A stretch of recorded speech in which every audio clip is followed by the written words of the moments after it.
Hello everyone, welcome back to the channel Vernac Language Classes. How are you all? I'm fine over here. I'm back with another video for the CUET 2023 English preparation. Today in this video, I have brought to you some very important part of our preparation, that is the prepositions.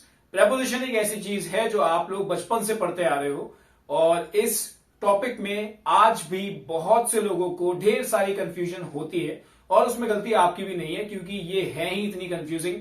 आपको समझ ही नहीं आता है कि ये छोटे छोटे words जो होते हैं इनको हम कहां पे प्लेस करें, किस तरह प्लेस करें और इनका एक्चुअल मीनिंग क्या क्या हो सकता है, क्योंकि बहुत सारे प्रेपोजिशंस के मीनिंग एक से ज्यादा ही होते हैं। तो यही कंफ्यूजन को दूर करने के लिए आज का एक वीडियो बनाया है आप लोगों के लिए। इसमें आपको जो ऐसे प्रेपोजिशंस हैं जिनको लेके सबसे ज्यादा कंफ्यूजन होता है, आज हम उन्हें क्लियर करेंगे। एंड डोंट वरी, प्रेपोजिशंस वैसे तो इंग्लिश में अराउंड 150 होते हैं, लेकिन 150 पढ़ने की कोई नीड नहीं है। आपके जो इंपॉर्टेंट होते हैं प्रेपोजिशंस, वो मान के चलो 20 to 30 प्रेपोजिशंस होते हैं, उसको भी हम फिल्टर कर सकते हैं आराम से। सो मैं इसके बाद बहुत जल्द एक वीडियो लेके आऊंगा आपके लिए, जिसमें मैं वो सारे के सारे प्रेपोजिशंस को कवर करूंगा। आपको कोई भी डाउट नहीं रहेगा उसके बाद में प्रेपोजिशंस को लेके, ये पक्की बात है। और इस वीडियो में हम लोग बात करेंगे हमारे ऐसे प्रेपोजिशंस की जिनको लेके सबके मन में काफी डाउट होते हैं कई बार। तो स्टार्ट करते हैं वीडियो, और स्टार्ट करने से पहले फटाफट से अगर सब्सक्राइब नहीं किया है तो कर दो and hit the like button as well, so that मुझे पता चलता रहे कि भाई कितना प्यार मुझे मिल रहा है। So let's begin the video. सबसे पहला जो हमारी कैटेगरी है वो है हमारी इन, ऑन, एट। ये बड़ी एक बढ़िया सी प्रेपोजिशन है मैं कहूंगा, और इसको लेके एक मैं मजेदार बात भी बताऊंगा आपको आगे चल के। पर अभी समझते हैं कि बेसिक इसकी मीनिंग क्या होते हैं। ठीक है, सबसे पहला इन, पहला है to show a general location. अब ये जनरल लोकेशन क्या है? बेसिकली आप जब बता रहे हो कि मैं यहां पे हूं, मैं यहां हूं, मैं वहां हूं, सो इन सेंटेंसेस को बोलने के लिए हमें जरूरत पड़ती है इन की। For example, I M in the park, I am in the park, मैं पार्क में हूं। जब आपने क्लियरली बताया है कि मेरी लोकेशन ये है, मैं पार्क के अंदर हूं, तब आपने यूज किया इन। ठीक है, अगला है टू शो टाइम। अब टू शो टाइम का मतलब क्या है? टाइम तो कई सारे होते हैं ना, है ना। अब ये जो होता है इन, ये बेसिकली यूज होता है मंथ, ईयर्स, सेंचुरीज या फिर पार्ट्स ऑफ डेज को बताने के लिए। जैसे कि आई completed my graduation in 3 years। ठीक है, वैसे तो कोई बहुत बड़ा अचीवमेंट नहीं था, 3 साल में सभी का होता है। I completed my graduation in 3 years। Okay, I will come to your house in the afternoon, I will see you in the evening. अब ये आफ्टरनून और इवनिंग क्या है? ये आफ्टरनून और इवनिंग एक दिन के पार्ट हैं। आफ्टरनून एक अलग पार्ट है, इवनिंग एक अलग पार्ट है। I will come to you in the evening की जगह पे अगर मैं बोल दूं कि I will go to the USA in 2 years, मैं 2 साल में यूएसए जाऊंगा। अब इसमें क्या हुआ? 2 साल की बात हो गई। 2 साल की जगह 20 साल कर दो, 20 साल की जगह आप 1 सेंचुरी कर दो, 50 साल कर दो। तो ईयर्स, मंथ्स, डेट या फिर ईयर्स, मंथ्स एंड सेंचुरीज या फिर जो पार्ट्स ऑफ डे होते हैं, इनको हम बताने के लिए क्या यूज करते हैं? इन। और इसका थर्ड जो यूज होता है उसके बाद में हमारा आता है ऑन। ओके, इन के बाद में ऑन है। सबसे पहला है टू शो स्पेसिफिक लोकेशन। हमने अभी इन में बात की थी that I am in the park. ठीक है, आप इमेजिन करो कि आप पार्क में ही हो, आपके दोस्त का कॉल आया और उसने पूछा कि भाई कहां पे हो? आपने बोला कि यार मैं पार्क में हूं। उसने बोला पार्क में मैं भी हूं, कहां पे हो पार्क में? तो आपने क्या बोला? That I am on the swing, मतलब कि मैं वो झूले पे हूं। आई am on the swing in the park. अब ये पार्क एक बड़ी लोकेशन हो गई थी। उस पार्क के अंदर एक आपकी स्पेसिफिक लोकेशन आपने बताई that I am on the swing, मैं झूले पर हूं। तो ये ऑन का यूज क्या हुआ? To show specific location. समझ आ गया? ये होता है ऑन का यूज। इसके बाद में इसका एक और यूज है टू शो डेट्स या फिर डेज। कैसे? आपने बोला कि आई हैव अ लीव या फिर I have a holiday on Monday. Monday को मेरी छुट्टी है। अब ये मंडे के लिए हमने क्या यूज किया है? ऑन। क्यों? क्योंकि ये एक दिन की बात हो रही है। या फिर I have a holiday on 5th of May. 5th of May को मेरा एक हॉलीडे है। तो ये डेज और डेट्स को डिनोट करने के लिए ऑन का यूज होता है। इसके बाद में हमारा आता है एट। एट का पहला यूज क्या है? To refer very specific location. Very specific location मतलब कि कुछ ऐसी लोकेशन जो बहुत क्लियर हो, जो बहुत अच्छे से विजिबल हो।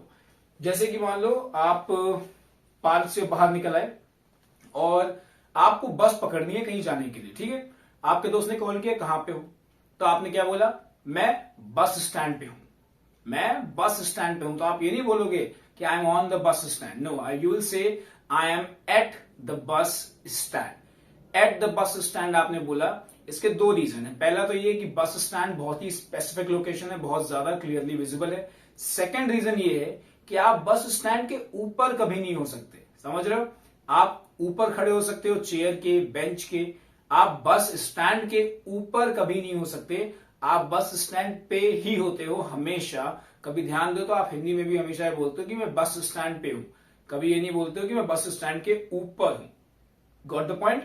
सो दिस इज द रीजन कि हम एट का यूज करते हैं वेरी स्पेसिफिक लोकेशंस को बताने के लिए। और इसके अलावा to refer very specific time. जब भी आपको कोई एग्जैक्ट टाइम बताना होता है, जैसे कि मान लो यहां से लेके शुरू करते हैं, ठीक है। आपने बोला that I will come to your house in the evening, ठीक है। I will come at 6:45 PM. I will come to your house in the evening. I will come at 6:45. Time exact जब बताना होता है तब भी हम यूज करते हैं एट को। उसके बाद में हमारा नेक्स्ट आता है टू एंड फ्रॉम। अब ये टू एंड फ्रॉम वैसे तो बहुत सिंपल है, पर कई बार बेसिक प्रॉब्लम्स आ जाती हैं ये समझने में कि किसको किधर लगाना है और किस तरह बनाना है। तो टू का सिंपल यूज क्या है? To denote the end location. कहां से कहां को। तो ये कहां को जब बताना होता है तब हम क्या यूज करते हैं? To. For example, I am going to the temple. I am going to the temple. मैं मंदिर को जा रहा हूं। तो ये हो गई हमारी एंड लोकेशन, कहां जा रहा हूं? मंदिर के लिए जा रहा हूं। So I am going to the temple. Next is from, to denote the starting location. अब इसको यूज कैसे करना है? I am going to the temple from my house. I am going to the temple from my house. तो starting location क्या है मेरी? मेरा घर, इसीलिए मैंने क्या लगाया? फ्रॉम। और मेरी एंडिंग लोकेशन क्या है? मंदिर, उसके लिए मैंने क्या यूज किया? To. So that is the use of from and to. I hope clear हो गया होगा ये चीज। नेक्स्ट है हमारा last, by and with. By and with को एक बार ध्यान से समझना प्लीज। बाय का यूज क्या है? पहला, टू शो नियर और नेक्स्ट टू। इसमें और इसमें कंफ्यूज मत होना बिल्कुल भी। एट और बाई अलग अलग है। एट में हम बात कर रहे थे whenever we had to show very specific location, और बाय का यूज हम कब कर रहे हैं? जब हमें बताना है नियर और नेक्स्ट टू। फॉर एग्जाम्पल, फिर से पार्क ले लेते हैं। चलो, पार्क है, ठीक है, पार्क की बाउंड्री है। आप पार्क के अंदर नहीं हो, आप पार्क की जो वॉल है उसके साइड में ही खड़े हो कहीं पे, या तो सामने को हो या साइड में हो, लेकिन आप उस पार्क की टेरिटरी के नियर बाई हो। तो आपके दोस्त ने कॉल किया, फिर से पता नहीं कितनी बार कॉल करवा चुका हूं मैं, चलो फिर से कर लेते हैं कॉल। दोस्त ने कॉल किया, बोला भाई कहां पे हो? आपने क्या बोला? यार मैं पार्क के पास में हूं, या मैं पार्क के साइड में हूं, या फिर मैं पार्क के पास में हूं, आसपास हूं। आपने इसके लिए क्या बोला? आई am standing by the park. I am standing by the park. या फिर पार्क के आगे एक गाड़ी खड़ी हुई है व्हाइट कलर की, आपने बोल दिया आई am standing by the white car. I am standing by the white car. इस वर्ड का यूज होता है यूजुअली जब मान लो कि आपको कोई ढूंढ रहा होता है और आपको अपनी कोई स्पेसिफिक बतानी होती है कि मैं इसके पास हूं, मैं इसके पास हूं, तो आपको वो यूज करना होता है by. For example, I am standing by the sweet shop.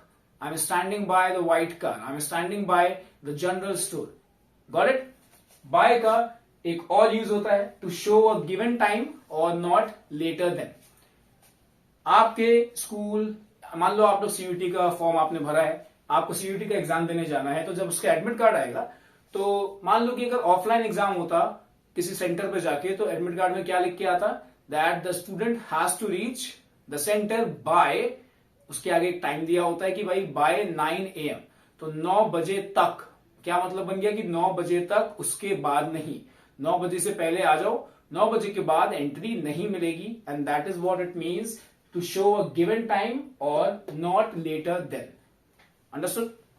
Next है हमारा to show the performer of the action. एक और यूज है इसका कि जब बताना हो हमें कि कोई भी काम किसने किया है। For example, the painting is made by my friend.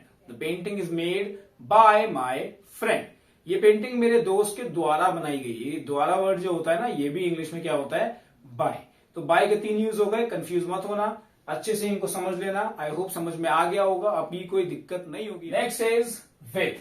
First है विद का use to show the company, मतलब कि किसी का साथ बताना। I am going to Manali with my friends. मैं मनाली किसके साथ जा रहा हूं, मैं मनाली अपने दोस्तों के साथ जा रहा हूं। तो एक यूज ये हो गया। सेकेंड यूज क्या है इसका, in addition to.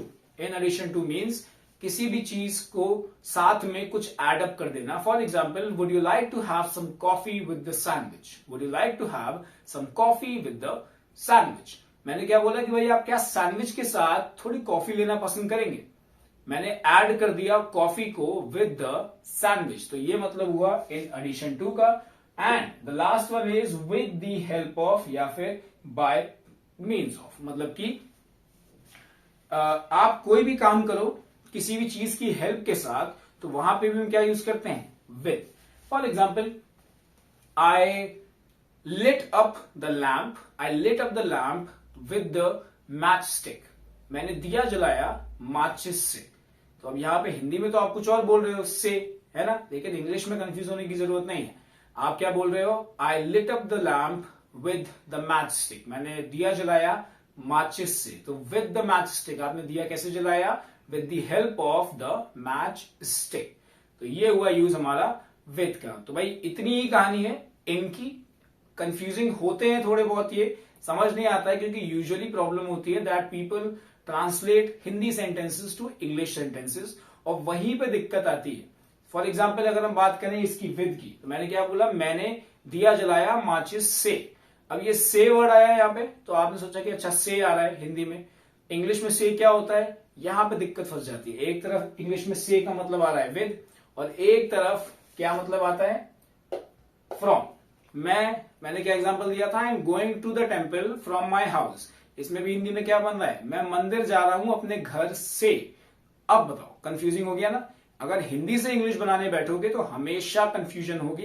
That is why I thought कि ये वीडियो बनाना आपके लिए बहुत जरूरी है, ताकि आपको क्लैरिटी मिल जाए कि एक्चुअली में इनके मीनिंग्स अलग अलग होते हैं और क्या एक्चुअल मतलब होता है इनका, वो आपको समझ में आ जाए। So I hope it was clear and I hope you liked the video. If you did, please hit the like button, share it with your friends and also comment down below कि भाई समझ आया कि नहीं आया.